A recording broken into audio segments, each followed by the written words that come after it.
Bonjour, bonjour! Et voilà, on va continuer notre premier bloc, c'est-à-dire le bloc de gauche sur la couverture de la collection Let It Go de Bella Luna.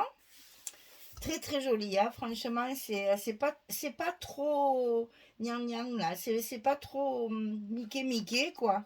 Et en même temps, je la trouve très douce, très jolie. Et même, je disais, même pour un baptême, une naissance, je trouve que ça fait très joli. Enfin bon, après ça c'est moi.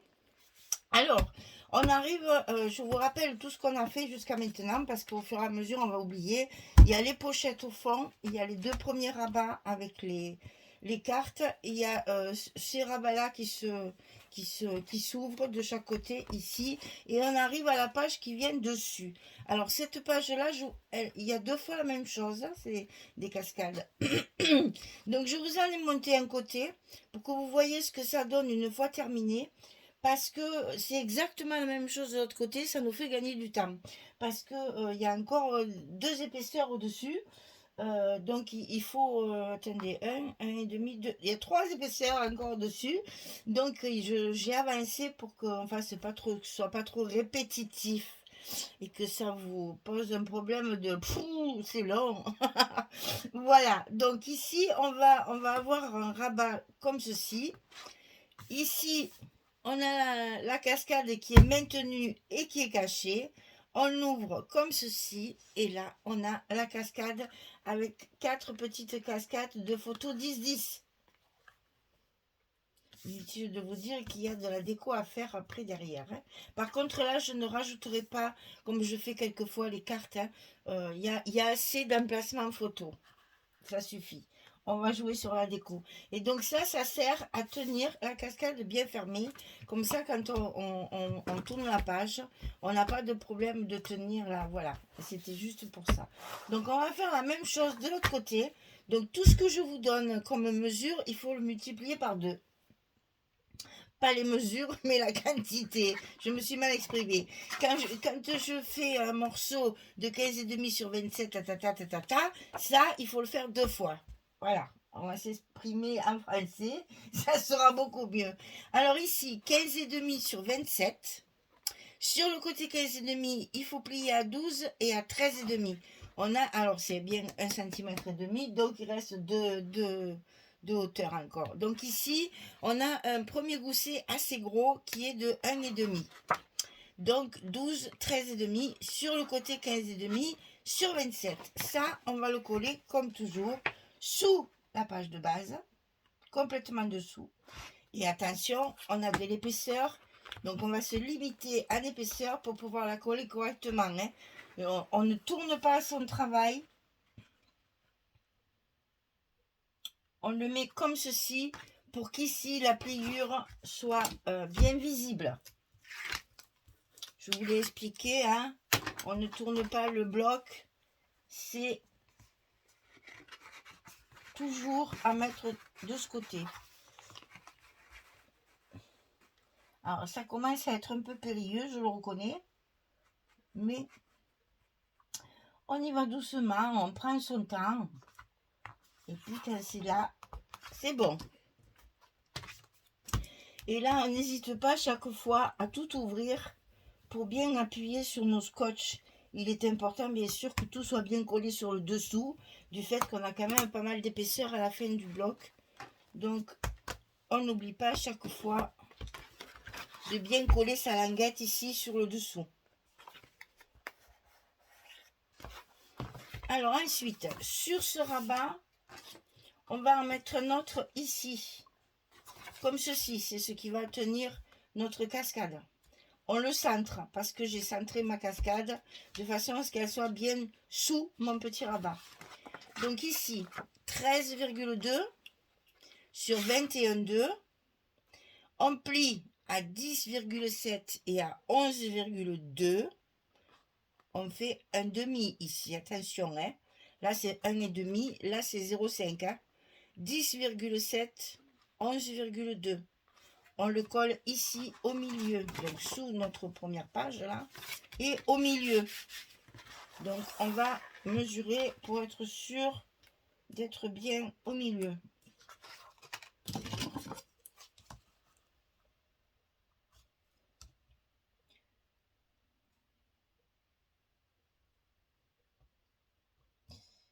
2,9. 2,9.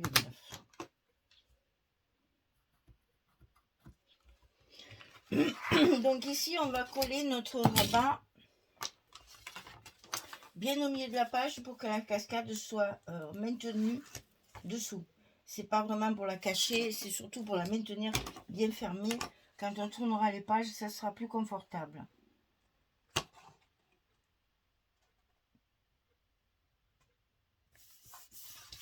Voilà, donc ça, c'est bien collé.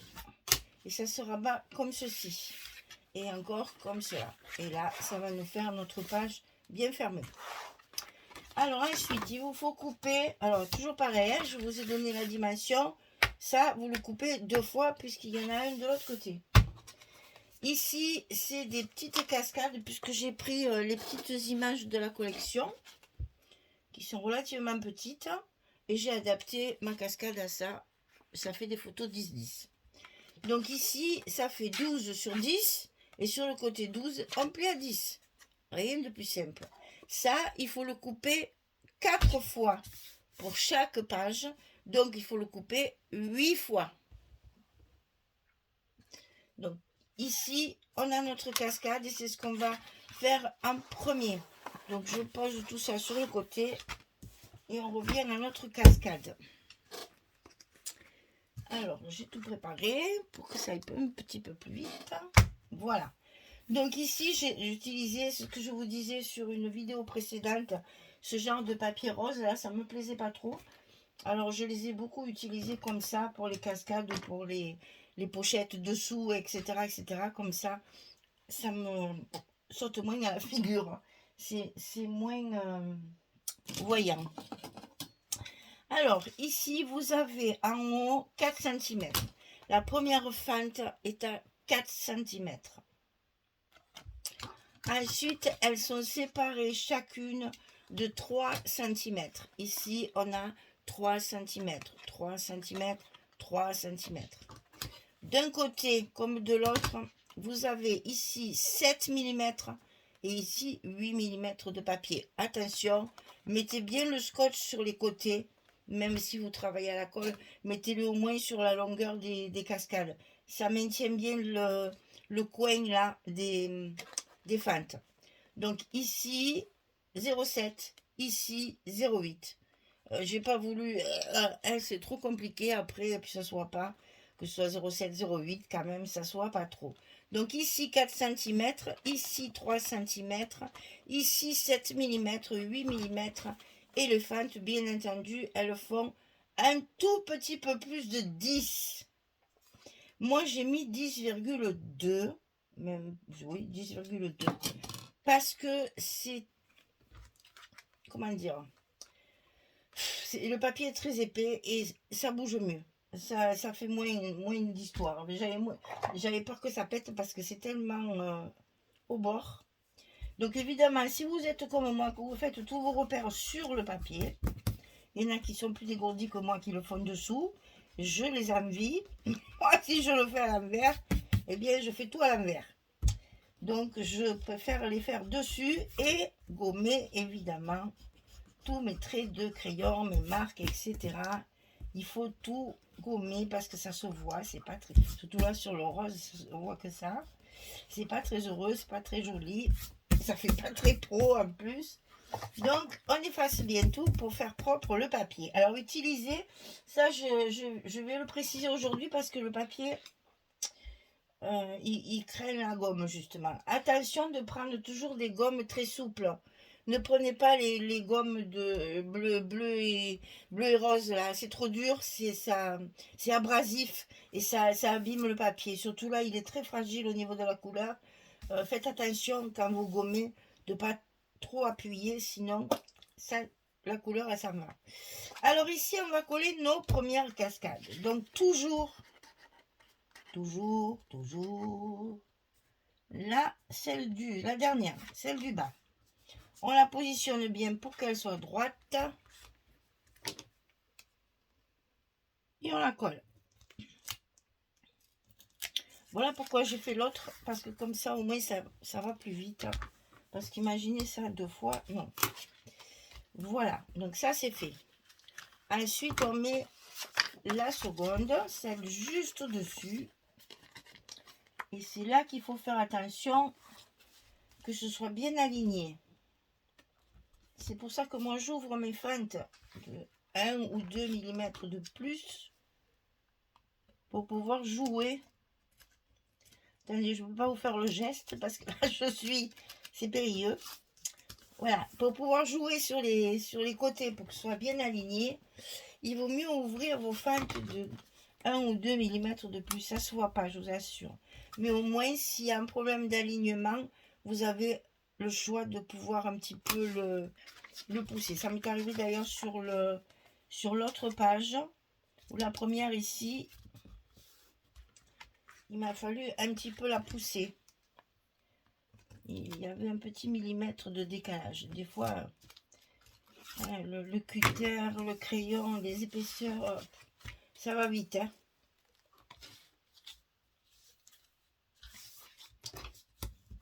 Là. Donc la dernière, est-ce que cette fois ça va me faire la même chose? Eh bien non, là ça se passe bien. Ah ben, tant mieux. Il vaut mieux que ce soit celle que je filme que celle que je colle tranquillement toute seule. Voilà. Donc ici, on a collé nos 4 cascades. Quand cela est fait, on va renforcer nos fentes. Donc sur nos fentes, ah, oula, pénurie. On colle du scotch. Mais quand il n'y en a plus, il y en a encore. Et donc, là, on n'oublie pas de bien scotcher nos fentes pour consolider tout ça. Vous voyez que la page rose, là, à rayures, c'est toujours la page de couverture de fin de bloc. Ils ont mis cette rayure à tous les blocs. Et un petit bout ici, parce que quand on force comme ça, vous voyez le papier, ce qu'il a tendance à faire. Donc on le colle, comme ça il ne bouge plus. Et ça, on va pouvoir commencer à le coller. Donc ça se colle ici à l'intérieur. Donc là, attention, on a beaucoup de scotch. Même si vous travaillez à la colle, vous allez en avoir un petit peu de scotch. Donc allez-y doucement. Positionnez bien votre papier. Collez un côté. Ah, ben celui-là, super. Il doit être accroché avec une... Ah, puis alors moi... Et pourtant, hein, c'est pas que j'ai pas des ongles. Mais justement, ils sont trop épais.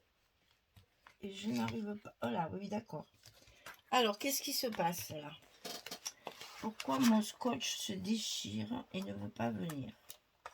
Parce qu'il est pris dans les fentes. Et du coup, voilà. On est bon.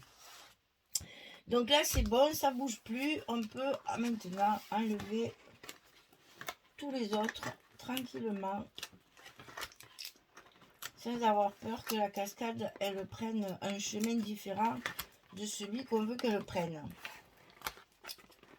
Donc, on prend son temps.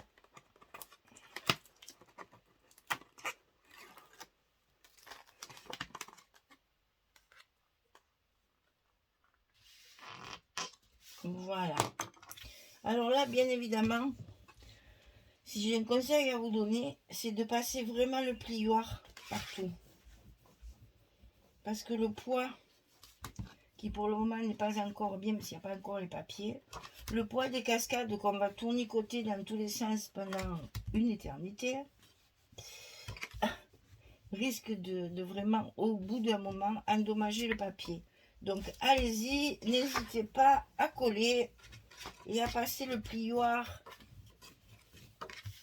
de partout. Voilà. Et donc ma cascade, elle est cachée. Bon, mais là, ça prend pas son pli. Hein. Vous avez vu qu'une fois qu'il y a les papiers, après, tout se passe bien. Alors, on va coller nos papiers. Donc là, j'ai utilisé les petites images que nous avons dans la collection Frame and Complement. J'ai essayé d'alterner les cadres, parce que tous les cadres sont différents. On a du bleu foncé, du bleu clair, du pois, des rayures, du rose, du... Oh là là. Il y a tous les papiers qui sont dans la collection sont autour des cartes différemment. Donc j'ai essayé de mélanger des deux côtés pour pas faire que du bleu clair, que du bleu foncé.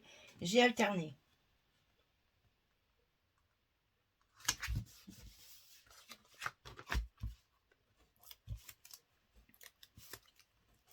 Donc on colle d'abord toutes nos images.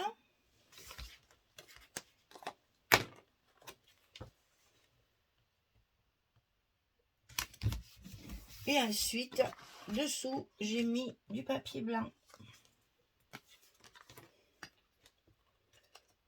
Puisque les photos tout au long de mon album, je suis restée, j'allais dire soft. Parce que si on ne peut pas mettre des photos partout, au moins ça fait la sortie. C'est joli le blanc, ça va partout. Le blanc donne toujours un petit peu de charme à l'album, un petit peu de classe. Le blanc, il n'y a rien de tel. J'ai hésité d'ailleurs à faire ma structure blanche. Mais je vous assure, ça mettait pas en valeur le papier. D'ailleurs, sur les modèles qu'il y a sur les couvertures et tout ça, c'est en noir. Alors, je ne suis pas allée jusque là quand même. Je ne suis pas allée jusqu'à mettre du noir. Donc, quand même, là, ça me faisait un peu trop foncé. Mais bon, c'est très classique. Hein. Les Américaines, elles travaillent qu'avec du noir. Hein. Moi, j'aime beaucoup le chocolat, j'avoue. Voilà. On est bon. Donc, on va recouvrir ici. Donc, ici, à l'intérieur, c'est le même que de l'autre côté. Hein. J'ai utilisé le même papier pour que justement, ça ne fasse pas carnaval. Hein. C'est quand même, il faut rester cohérent dans les papiers. Ils sont relativement chargés. Bien que tout soit un peu du même ton, c'est quand même très clair, très, très fondu. Il y a des pastels dans les fonds et tout ça. Bon, ça reste quand même du papier avec des jolies images.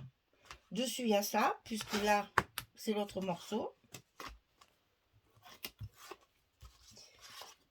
En fait, j'ai coupé mes pages en deux.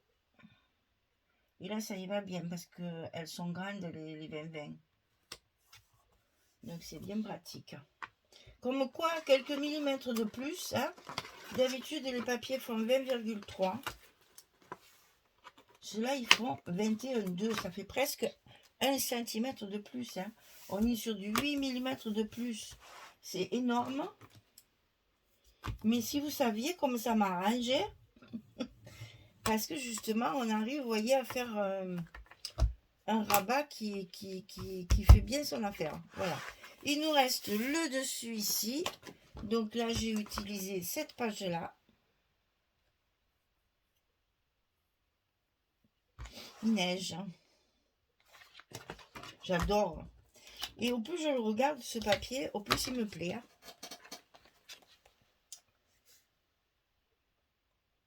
Quand Audrey me l'a proposé, c'est le côté Reine des Neiges. Ben, comme je suis comme tout le monde, hein, c'était un grand succès. Ah, c'était un grand succès, donc j'avoue, je suis fan de l'histoire. Mais bon, je me suis dit, oh, c'est encore du Disney, on va voir ce qu'on va en faire, comment on pourrait le mettre un peu moins, que ça fasse un peu moins que la praline. Hein. Et puis finalement, à force de le travailler, bien, je le trouve facile à travailler. C'est très très joli. C'est très, très classe, voilà. Il y a beaucoup de charme. Voilà. Alors, où on en est du temps? 20 minutes, qu'est-ce qu'il nous reste après? Parce qu'au fur et à mesure, je remonte, et ça commence d'ailleurs à tout se défaire. Ah, mais ça, c'est pas la peine. Qu'est-ce que nous avons? Qu'est-ce que nous avons? Qu'est-ce que nous avons? Ah, ouais, mais je préfère couper et le faire après, va. Peut-être les 2 dernières pages, on pourra les faire ensemble. Mais sinon, ça fait des vidéos trop longues et c'est pas très agréable. Donc là, on a des rabats avec des pochettes, avec des cascades, avec des cartes. On va attendre la prochaine vidéo pour faire tout ça. Hein. Voilà. Donc ici, je vous rappelle, à chaque fois, j'essaye de bien vous rappeler tout ce qu'on a fait. Hein, parce que l'air de rien, là, j'ai maté mes tags. Comme ça, j'ai bien pu rentrer ma carte. Sinon, ça tenait pas, hein, sans matage. Voilà, donc ça, en haut et en bas, des pages qui se déplient. Et ici. Mais ça fait des photos, ça, déjà? On en a plein, déjà, de photos, hein. Donc là, c'est un accordéon 6 et 4, 10, 12, 14, 16, 18, 19, 20, 21, 22, 23, 24, 25, 26, 27, 28, 29, 30, 31, 32. Ouais.